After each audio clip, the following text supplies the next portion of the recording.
형제들아, 우리가 너희 가운데 들어간 것이 헛되지 않은 줄을 너희가 친히 아나니, 너희가 아는 바와 같이 우리가 먼저 빌립보에서 고난과 능욕을 당하였으나 우리 하나님을 힘입어 많은 싸움 중에 하나님의 복음을 너희에게 전하였노라.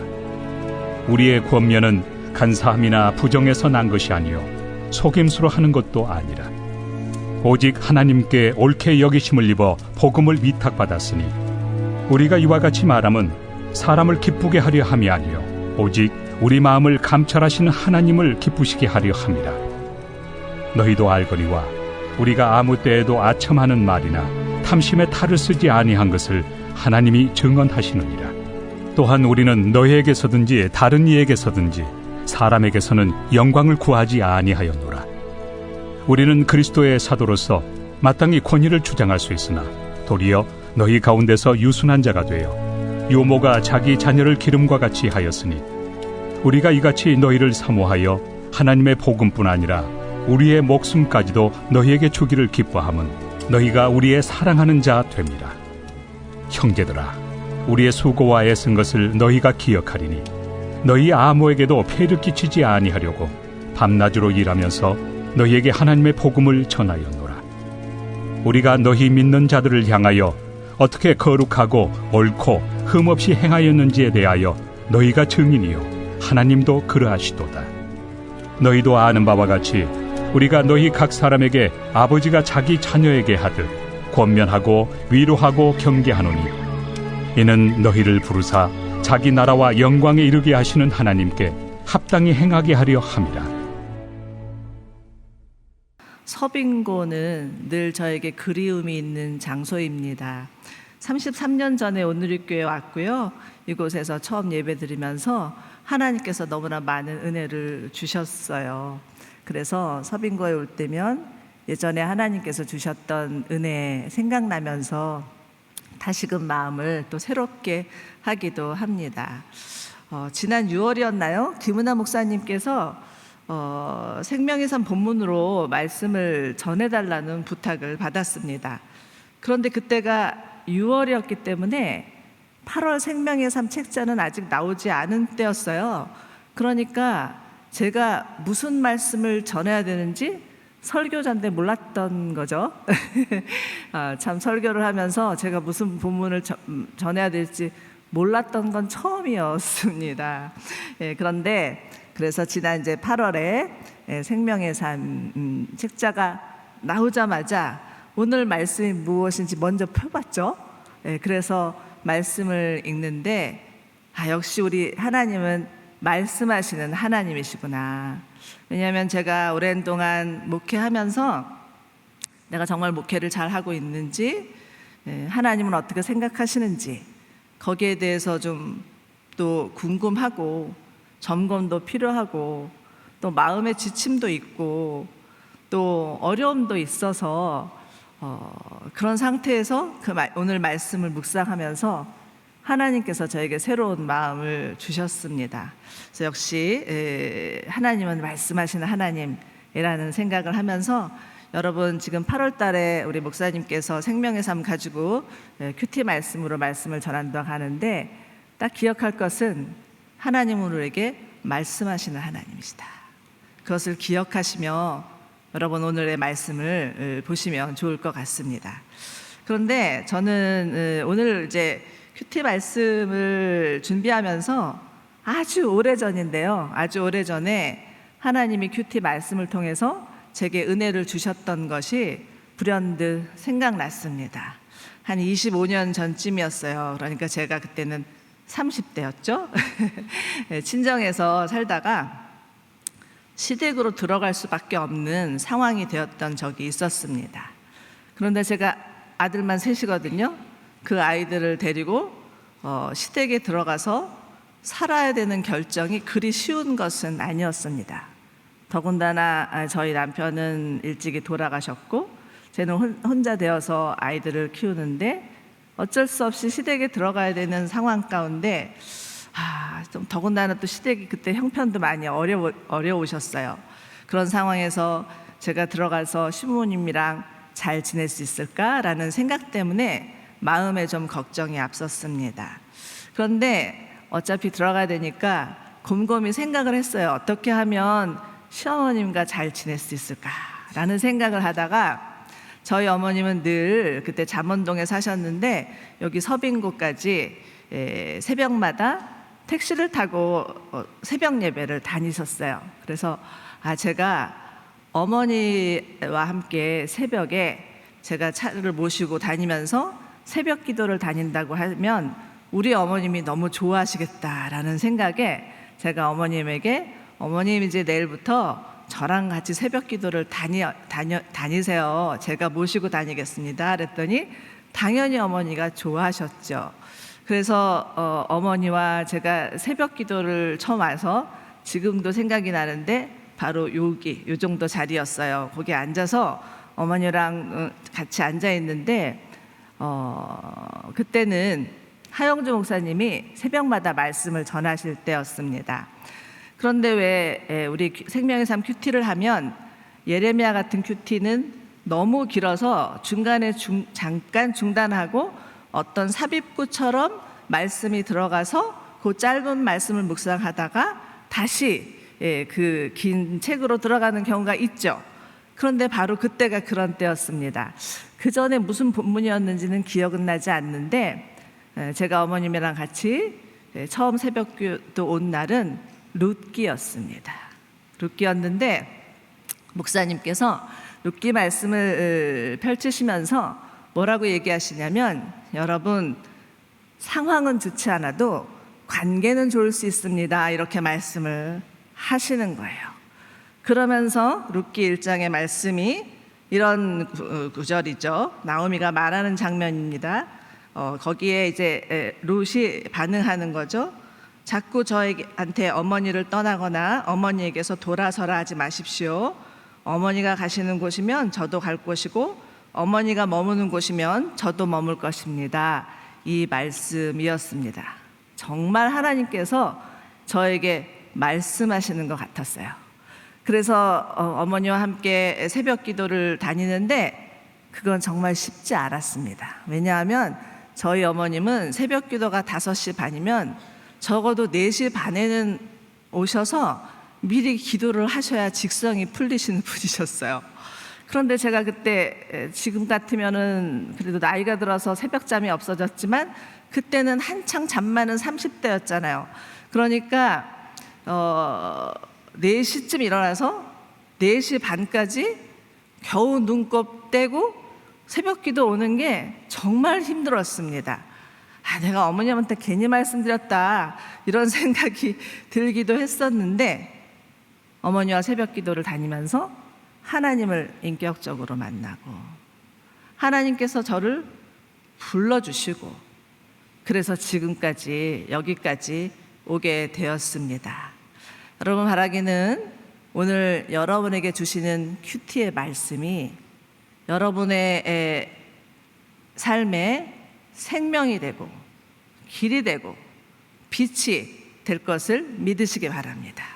우리 잠깐 기도하고 말씀 듣겠습니다. 하나님 아버지, 하나님은 우리에게 말씀하시는 분이시고 하나님의 말씀은 우리 영혼의 양식일 뿐만 아니라 우리 삶의 길이요 빛이요 등불임을 믿습니다. 오늘도 우리에게 말씀하시는 하나님 앞에 우리의 마음을 열고 주 앞에 나아가오니 주님 저희로 주의 음성을 듣게 하여 주시고 그 음성을 따라갈 수 있는 저희 모두 되게 하여 주시옵소서. 주 예수 그리스도 이름으로 기도드립니다. 아멘. 네, 오늘 말씀은 데살로니가 전서죠. 데살로니가 교회를 향한 하나님의 말씀 사도 바울의 편지입니다. 데살로니가 교회는 사도 바울이 건너와서 도우라는 성령의 음성을 듣고 순종하여서 갔던 제2차 전도 여행에서 세워진 두 번째 교회였습니다. 데살로니가는 당시 마게도니아의 수도로서요 인구가 20만 정도였으니까 그 당시로는 굉장히 많은 수였고 동서양을 잇는 교통과 상업의 중심지였습니다. 선교 전략상으로도 매우 중요한 도시였죠. 그런데 데살로니가 그러면 여러분 이름이 생소해서 예전에는 있다가 사라진 도시는 아닌가라고 생각하실 수도 있겠지만 지금도 현존하는 도시가 데살로니가입니다. 지금도 그리스에 가면 데살로니가라는 도시가 있고요. 항구 도시인데 저도 가봤거든요. 그랬는데 정말 그곳에 성령의 지명이 고스란히 있다는 게 참으로 놀랍고 감동이었습니다. 바울은 이곳에서 유대인의 회당을 찾아가서 복음을 전하게 되는데 그 때문에 복음을 들은 유대인과 몇몇 이방인들이 회심을 하고 그로 인해서 교회가 세워집니다. 그렇지만 바울을 반대하는 유대인들이 바울을 아시아에서부터 쫓아와서 핍박하는 바람에 그곳에 오래 머물 수가 없었고 급히 베레아로 피신할 수밖에 없었고 다시 돌아가고 싶었지만 돌아갈 수가 없었습니다. 하는 수 없이 바울은 자기 대신 디모데를 데살로니가 교회에 보내서 그 소식을 듣게 되는데 그 소식은 너무나 감사하고 기쁜 소식이었습니다. 복음을 들은 지 3주밖에 안 된 교회였는데 그 교회 성도님들이 얼마나 하나님을 사랑하고 믿음으로 살고 또 예수 그리스도를 소망하며 살고 있는지 디모데를 통해서 들었기 때문입니다. 그렇지만 여전히 신생교회였기 때문에 아직 정리되지 않은 여러 가지 문제가 있어서 사도 바울이 급히 편지를 쓰는 게 데살로니가 전서입니다. 여러분, 편지는요 어떻게 읽어야지 되죠? 편지는 그 사람이 편지를 쓴 사람이 보냈던 그 심정이 어떤지를 알고 좀 상상하면서 읽어야 됩니다. 그래서 여러분 데살로니가 전서 이제 큐티를 들어가는데 데살로니가 전서 큐티는요 사도 바울이 데살로니가 교회를 향해서 얼마나 절절한 심정으로 그들에게 전하고 싶은 말이 많았는지에 대해서 상상하며 읽어보시기 바랍니다. 먼저는 데살로니가 교회를 향해서 사도 바울은 칭찬과 격려를 아끼지 않습니다. 어제 큐티 말씀이었죠. 데살로니가 교회의 믿음의 행위와 사랑의 수고와 예수 그리스도에 대한 소망의 인내를 칭찬하고 있습니다. 그리고 이들의 이 모습이 그 주변 전역에 다 본이 되었고 그들이 믿음의 하나님을 향해서 갖고 있었던 믿음의 소문이 방방곡곡에 알려지게 되었노라고 이렇게 칭찬하고 격려하고 있습니다. 이것은 참으로 하나님께서 하신 일이었습니다.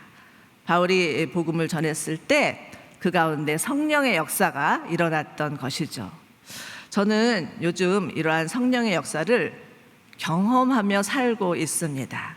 조금 전에 조영 목사님께서 말씀해 주신 것처럼 저희 남양주 교회가 20년을 작은 터전에서 예배를 드리다가 20년 만에 교회를 짓고 그리고 이전을 했습니다. 교회 이전만 한 것만 해도 너무 감사한데 무려 한 달 만에 250명이 왔어요. 교회를 몰려왔어요.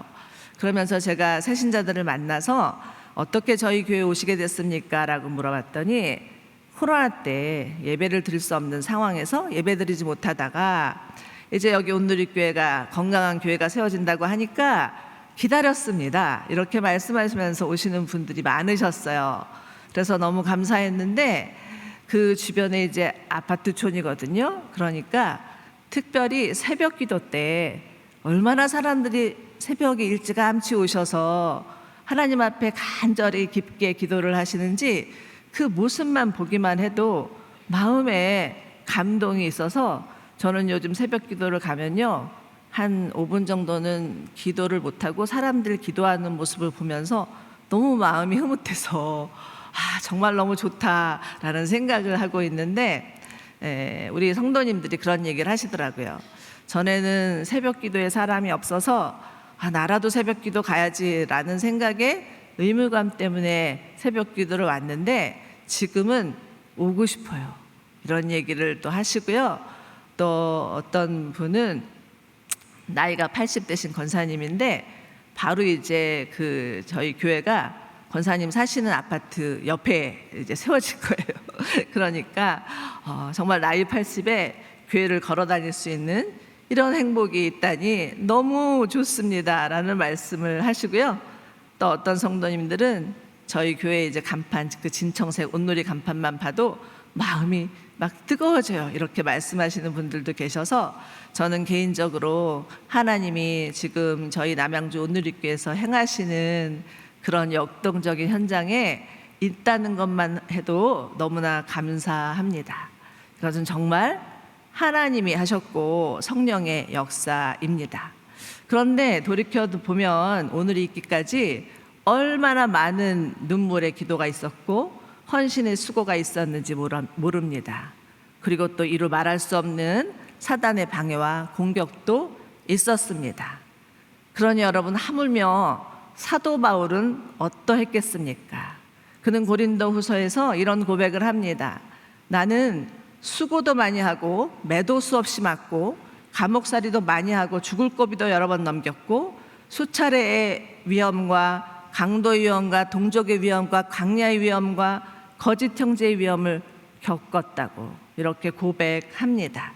그러나 그럼에도 불구하고 그가 하나님께서 맡겨주신 복음의 사역을 포기할 수 없었고 생명을 다할 때까지 수고를 다했는데, 오늘 본문은 그가 어떠한 마음으로 복음을 전하였는지에 대해서 생생하게 표현하고 있습니다. 여러분도 예수님을 섬기고 예수님을 위해서 살다 보면 많은 어려움이 있을 것입니다. 그러나 오늘 주시는 사도 바울의 그 고백을 통하여서 우리 가운데도 하나님이 주시는 은혜와 도전이 있기를 바랍니다.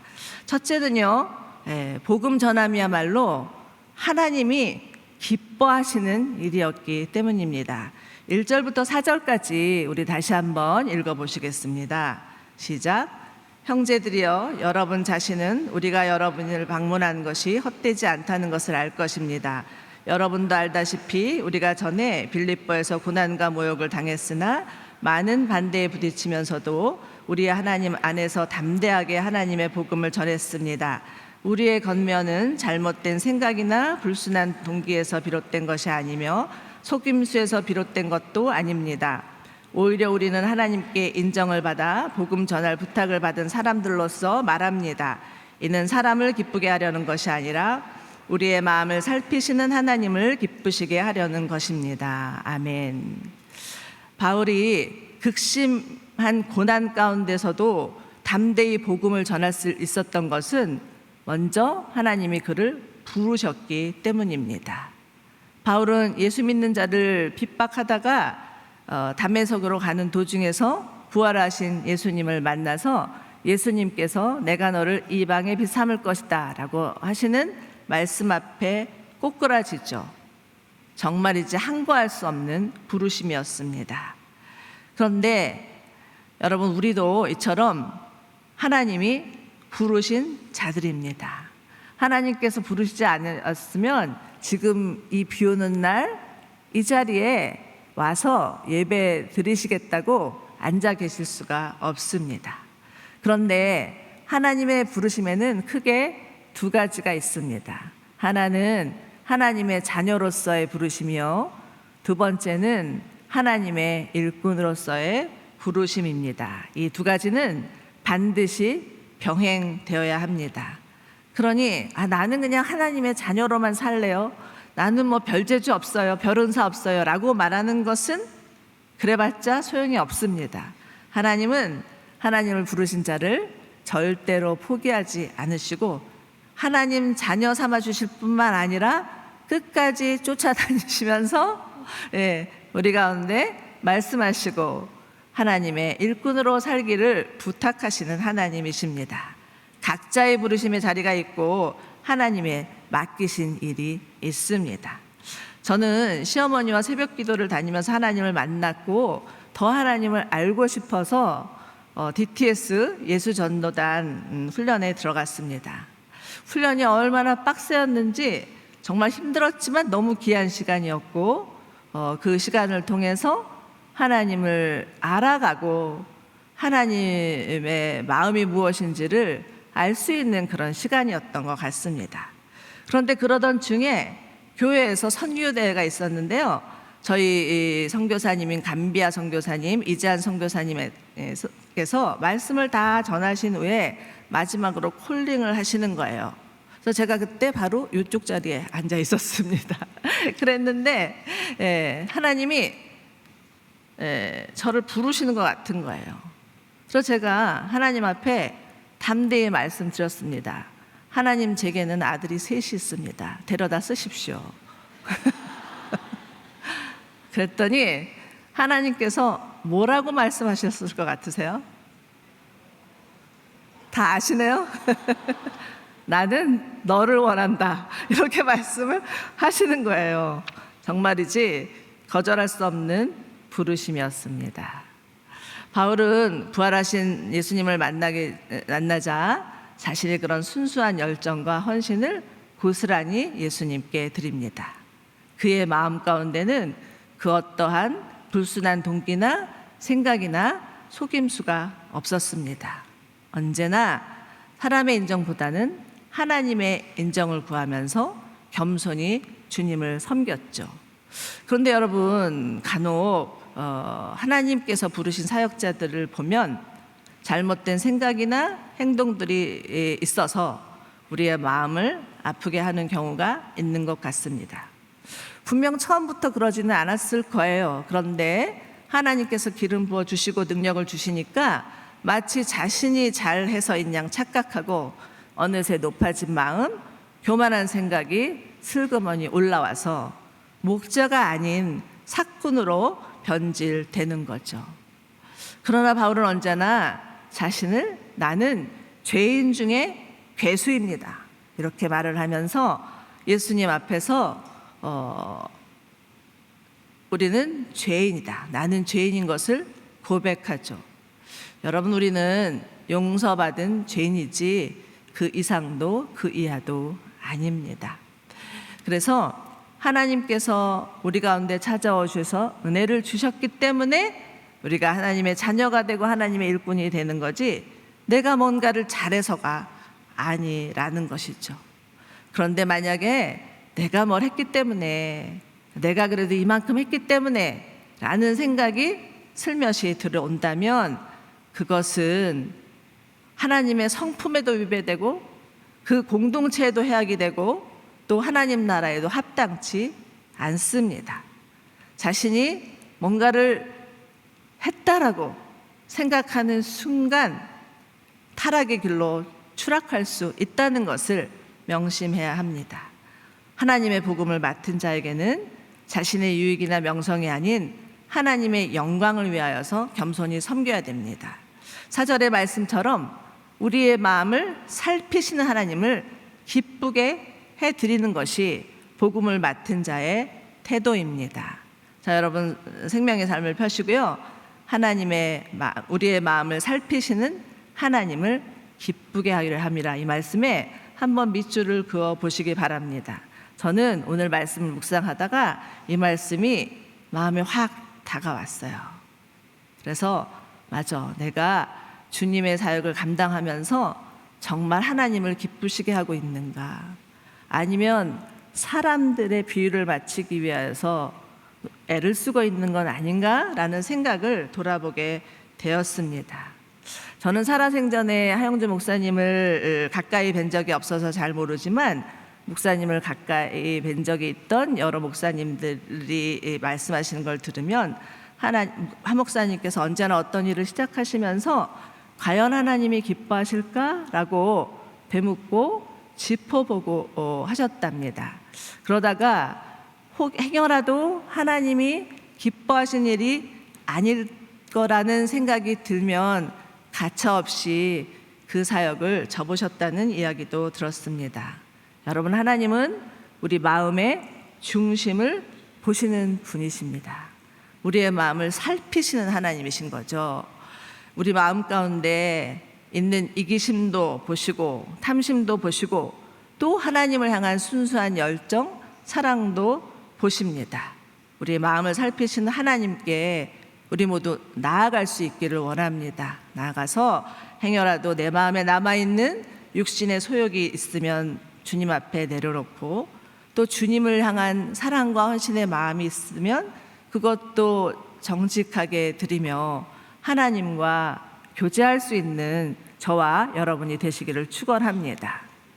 네, 이제 사도 바울이 또 그 모진 고난에도 불구하고 복음을 전할 수 있는 일을 포기하지 않았던 두 번째 이유는 영혼을 향한 하나님 아버지의 마음 때문이었습니다. 5절부터 8절까지 함께 읽겠습니다. 시작. 여러분도 알다시피 우리는 어느 때든지 아부하는 말을 하거나 탐심의 탈을 쓴 적이 없습니다. 하나님이 증인이십니다. 우리는 여러분에게는 다른 사람에게든 영광을 구하지 않습니다. 우리는 그리스도의 사도로서 권위를 세울 수도 있습니다. 그러나 우리는 여러분들 가운데 유순한 사람이 돼 유모가 자기 아들들을 돌보는과 같이 했습니다. 여러분이 이토록 사랑해 하나님의 복음은 물론 우리의 생명까지도 여러분에게 주기를 기뻐했습니다. 이는 여러분이 우리에게 사랑받는 사람이 됐기 때문입니다. 당시 유대인들은 바울과 그의 일행이 마치 유대교를 해방하는 종교 사기꾼으로 일삼고 그를 비방하였습니다. 그러나 바울은 이에도 굴하지 않고 담대히 복음을 전하죠. 그러면서 자신들과 그때 당시에 있었던 종교 사기꾼들과 다른 점이 있다면, 자신들은 사람에게 잘 보기 위해서 아첨을 하거나 사람으로부터 무언가를 얻기 위해서 애쓰지 않았다라는 것을 주장합니다. 사도로서의 권위를 내세울 수도 있지만, 사람들로부터 그래서 대우를 받을 수도 있겠지만, 오히려 사도 바울은 마치 유모가 자기 자녀를 애정어린 마음으로 양육하는 것처럼 성도들을 돌보았나라고 토로하고 있고, 이것을 하나님이 아신다, 하나님이 증인이십니다 라고 말하고 있습니다. 여러분, 어떻게 이렇게 담대하게 자신의 삶과 사역에 대해서 하나님이 증인이시라고 말할 수 있겠습니까? 이것은 사도 바울 마음 안에 있는 하나님 아버지의 마음이 그에게 이식되었기 때문이라고 생각을 합니다. 이러한 사도 바울의 태도는 바리새인이나 율법학자들이 가지고 있었던 권위를 내세워서 명예를 얻고 칭송을 받으려고 했던 태도와는 상반됩니다. 이들은 오로지 하나님 아버지의 마음으로 복음은 물론 자신의 생명까지도 아끼지 않았던 것이죠. 그런데 여러분, 한번 생각해 보십시오. 어떻게 한 인간이 자신과 자신의 가족도 아닌 다른 사람들에게 자신의 생명을 내어줄 정도로 사랑할 수 있겠습니까? 그것이 가능할까요? 그런데 실제로 그런 일들이 우리나라 교회사를 보면, 세계 선교 역사를 보면, 또 성경을 보면 일어나고 있다라는 것을 알 수가 있습니다. 저는 가끔 제 믿음이 좀 냉랭해지거나 또 마음이 힘들어질 때면 서고에서 선교사 열전, 우리나라에 들어와 있는 선교사님들의 이야기를 읽으면서 다시 한번 마음을 또 추스리기는 합니다. 그래서 선교사님의 이야기를 읽다 보면 다시 정말 그분들에게 가지고 있었던 하나님 아버지의 마음이 무엇인지를 깨닫게 되는 것 같습니다. 제가 잠깐 기억나는 선교사님들 이야기를 들려드릴 텐데요.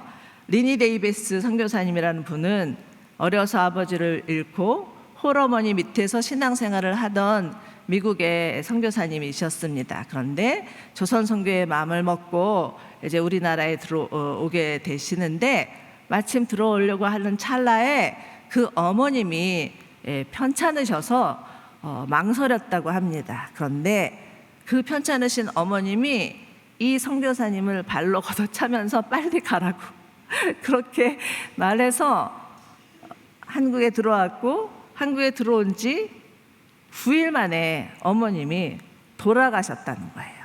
너무나 가슴 아픈 일이었지만 선교사님은 천국에서 어머니를 만난 날을 기억하면서 그때부터 조선 선교에 매진하면서 매일 신방하면서 복음을 전해서 무려 1,700명에게 복음을 전했다고 합니다.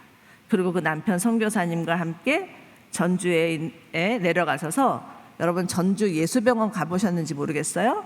전주 예수병원을 설립하셨습니다. 전주 예수병원에 가면 우리나라에 들어와 있는 선교사님들의 이야기, 사진들이 쫙 붙어 있습니다.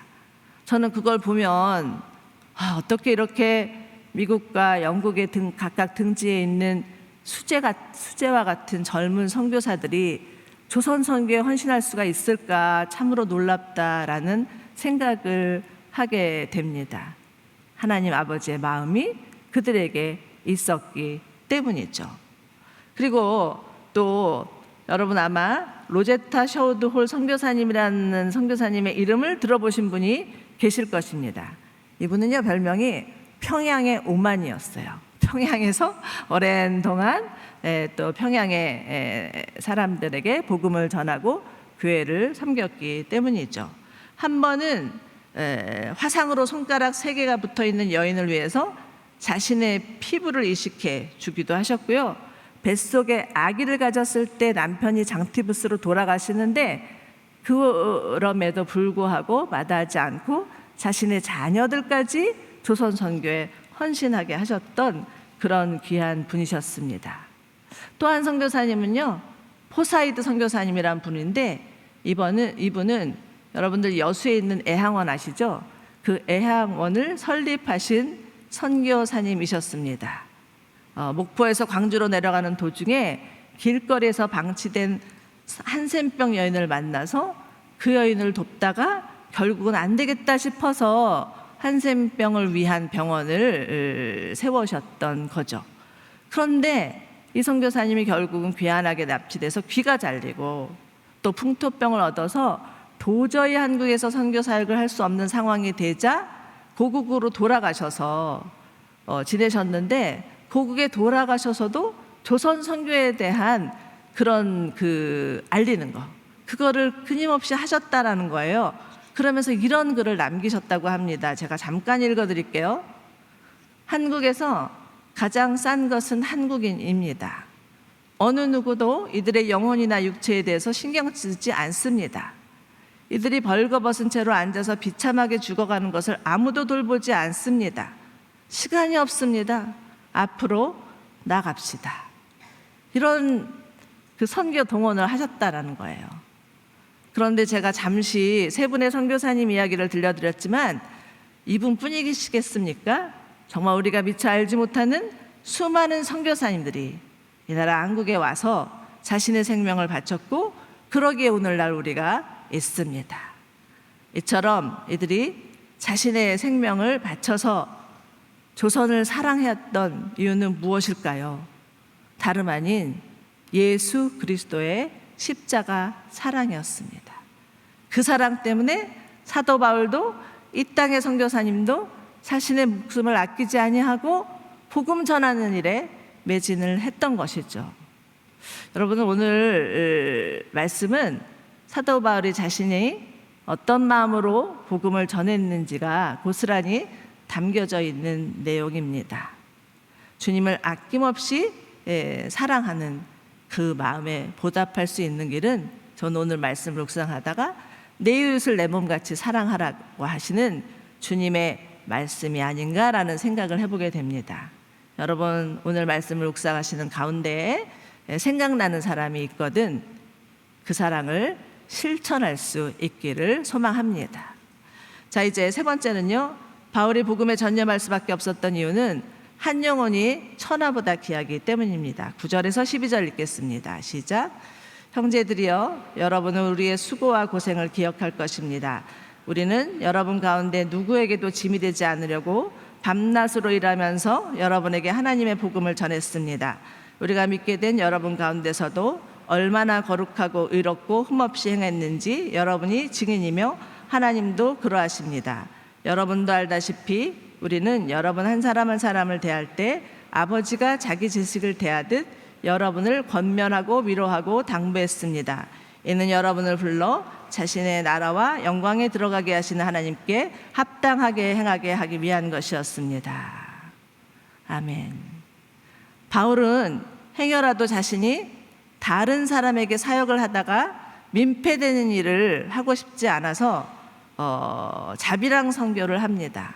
그 당시 그 유대인들은 집이 부유해도 한 가지 기술을 가르쳤다고 해요. 어디서든지 살아남을 수 있는 기술을 가르쳤다고 하는데, 사도 바울이 배운 기술은 텐트, 장막 만드는 일이었습니다. 바울은 이 장막 만드는 일을 하면서 주의 복음을 전하였던 것이죠. 그러면서 그가 그런 와중에도 사람들을 대할 때 그 태도를 보면 건성으로 대하지 않았다는 거예요. 한 사람 한 사람에게 관심을 기울이고 사랑으로 돌보았다는 것이죠. 여러분, 저도 사역을 하다 보면 너무나 바쁜 일 때문에 때로는 사람들의 말에 온전히 귀를 기울이지 못할 때가 있습니다. 그래서 미안하기도 하고요. 또 그러면서 이래도 되는 건가 라는 생각을 하기도 하는데, 참 사도 바울의 모습을 보면 이렇게 바쁜 와중에 자신의 일을 하면서 그렇게 복음을 전하기 위해서 그런 수고와 그런 고난을 받으면서도 그의 마음은 언제나 한 영혼에게 있었다라는 것을 보게 됩니다. 자, 여기 11절을 보시면 바울이 사람들을 대하는 양육 방식이 나오는데, 권면과 위로와 당부입니다. 여기에도 밑줄을 한번 그어보시기 바랍니다. 여러분, 위로는요, 주로 보혜사 성령께서 우리에게 오셔서 행하시는 주사역이죠. 육체적으로 병든 자, 또 심적으로 연약한 자를 격려하는 것을 말합니다. 권면은 무엇을 해야 할지, 어떻게 나가야 될지 알지 못하는 방황하고 있는 자들, 그들에게 찾아가서 위로를 주는 그런 것입니다. 또 마지막 당부는 잘못된 길에 빠져 있거나 나태한 자들에게 올바른 길을 제시하면서 하나님 앞에 돌이킬 수 있도록 돕는 것이라 할 수가 있겠습니다. 여러분, 이처럼 사도 바울과 그 바울 일행은 예수님께서 우리에게 선한 목자가 되어 주셨듯이 사람들을 세우고 격려하고 바로 세우는 일에 자신들을 들였던 목자였습니다. 어느 목사님이 강원도 살골 출신인데요, 자신이 어린 시절에 살던 곳은 양치는 목자들이 있었다고 합니다. 그런데 이 양치는 목자들을 가까이 가면 그 목자들에게는요, 꼬리꼬리한 양냄새가 늘 나서 코를 틀어박곤 했다는 거예요. 그런데 자신이 목사가 되고 나서 그 양치기들이 생각나면서, 그래, 진정한 목자는 양냄새가 나는 자지 스킨 냄새가 나면 안 돼 라고 이제 생각을 하시면서 언제나 힘들고 소외되고 가난한 영혼들을 해서 달려가는 목사가 되겠노라고 다짐을 하셨다고 합니다. 사랑하는 여러분, 하나님은 우리를 목자로 부르셨고 우리에게 맡기신 양들이 있습니다. 꼭 목사나 선교사가 아니라도 하나님을 믿는 우리들에게는 모두 다 양들을 부탁하고 우리는 양을 기르는 목자인 거죠. 그런데 여러분, 그 양들 중에는요, 별의별 양들이 다 있습니다. 병든 양도 있고요, 길을 잃은 양도 있고요, 상처난 양도 있고요, 분노하는 양도 있고요, 여러 양들이 많습니다. 이들의 형편을 알고 이들을 품고 돕는 것이 그렇게 쉬운 일은 아닌 것 같습니다. 때로는 오해를 받기도 하고 관계가 어려워지기도 하고 심지어는 욕을 먹기까지도 하죠. 그런데 사도 바울이 마지막에 쓴 서신서 디모데 후서를 보면 이런 구절이 있습니다. 대만은 이 세상을 사랑해 나를 버리고 데살로니가로 갔고, 이 한 구절인데 거기에 이 사도 바울의 마음이 담겨 있어요. 자신의 사랑하는 제자가 하나님을 떠나서 세상으로 갔을 때 그 마음의 심정은 어떠했을까라는 생각을 해보게 하는 구절입니다. 그럼에도 불구하고 사도 바울은 낙심하지 않았고, 언제 반드시 하나님께서 택정하신 자들은 모두 다 영광스러운 하나님의 나라로 들어가게 하실 것에 대해서 믿었습니다. 사랑하는 여러분, 저는 오늘 큐티 말씀의 제목을 영적 아비의 삶이라고 정해 보았습니다. 그런데 고린도전서 4장 15절에는 이런 말씀이 있어요. 그리스도 안에서 여러분에게 1만 명의 선생이 있더라도 정작 아버지는 많지 않습니다. 나는 그리스도 예수 안에서 복음으로 여러분을 낳았습니다. 아멘. 바울은 자신의 뛰어난 학식이나 탁월한 지성으로 선생이 되려 하지 않았고요. 자녀를 사랑으로 정성껏 키우는 아비가 되기를 원했습니다. 그리고 자신을 통해서 수많은 영적 자녀가 태어날 수 있도록 전심으로 복음을 전했고 마음을 다해서 양육했고 자신의 생명을 아끼지 않았습니다. 그리고는 갈라디아서 4장 19절에서 이런 말씀을 합니다. 내 자녀들이여 여러분 안에서 그리스도의 형상에 이르기까지 나는 여러분을 해산하는 고통을 겪습니다. 이렇게 말하고 있습니다. 자, 이제 저는 말씀을 마치면서 저에게도 또 여러분에게도 질문을 하나 던져 봅니다. 여러분은 선생입니까? 아비입니까? 바울은 정말 이런 영적 아비가 될 수 있었던 것은 그를 끝까지 사랑해 주시고 품으시는 예수님의 십자가의 사랑, 하나님의 은혜 때문이었습니다. 그 은혜가 아니면 하나님이 명하신 이 길을 갈 수 없었고요. 인간의 그런 육신의 소욕이 일어나서 감당할 수도 없었고요. 정말 자신의 생명을 잃어버린 영혼을 해서 줄 수 없었을 것입니다. 그러나 자신에게 찾아오셔서 자신을 위하여서 십자가에 죽으신 예수 그리스도의 사랑, 그 사랑과 은혜를 경험했기 때문에, 그로 인하여서 하나님 아버지의 마음이 무엇인지를 알았기 때문에 그는 그 길을 꿋꿋이 걸어갈 수 있었습니다. 모든 것이 다 하나님의 은혜였고 그에게 베풀어 주신 하나님의 사랑이었습니다. 우리 모두에게도 오늘 말씀을 통해서 정말 하나님의 그 사랑, 하나님의 은혜가 부어지기를 소망합니다. 우리 오늘 말씀을 묵상하면서 오직 주의 은혜로 찬양하시면서 하나님 앞에 나아가시면 좋겠습니다.